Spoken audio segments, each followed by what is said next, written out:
So let's talk about offers today, because how you make your offer will have an extraordinary impact on the results you get. So I'm at the Nijojo Castle in Kyoto, Japan, and this is a place where the shogun would sit. And the shogun had immense power back in the feudal times here in Japan. And people would come here looking for deals, looking for help, looking for protection. And they would bring offers of all different sorts. And I just toured, and it's amazing in this castle all the different little levels of authority that were built in for the shogun, the way it's designed, the way he sat, where he sat. It was absolutely amazing. But it made me think of offers, because I was just at a conference and I saw a few offers being made. And of course, when you're sitting in the audience and you have some experience, it's really easy to be a critic, right? We're all critics. And so as I was sitting there, I could see some of the offers being made, and some of them were great offers, but just the sequencing was wrong. Like, for instance, there was one offer, and you got this, you got this whole line item, all these great things. It was actually an excellent offer. And there was one bonus, and it was actually one-on-one consulting with the person making the offer, and which was extraordinary. This was truly an extraordinary offer. But the person making the offer, the person on stage, said, you get this, you get this, you get this, you get this, and for the first 15 people, you get a one-on-one call with me. So that's an amazing bonus, and it's great to have some type of a limiter. It's limited to the first 15 people, and that is scarcity. And scarcity is one of the mental triggers that works really well. It's what we use that a lot in launches.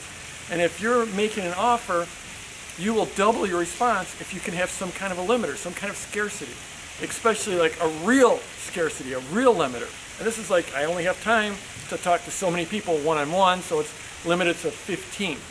So that was really great. But the way the sequence of this offer went is you get all these things, and just the first 15 people get the one-on-one, and then the person making the presentation went and talked about a few other things, talked about the bonus, gave some more details, and then said, and the price is X.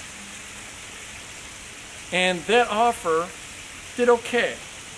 But if the person, the speaker making that presentation had said, you get this, this, this, this, this, and the price is this, and oh, by the way, I have one more bonus for you, and it's only for the first 15, and run to the back of the room and sign up, that would have been better. So in other words, he made the offer without saying what the price was.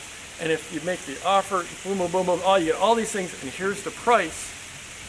And now people are they can start to think about it. They can actually make it real, start to think about the decision.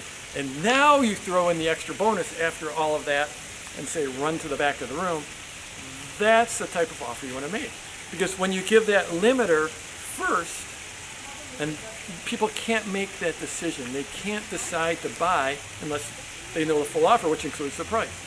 So I'm speaking of this in terms of selling from stage, which is a whole art form, but this works in everything you do.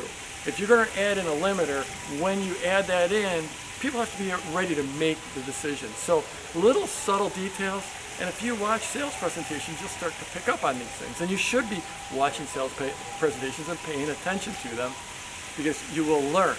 So there's a little bit on offers and limiters and scarcity.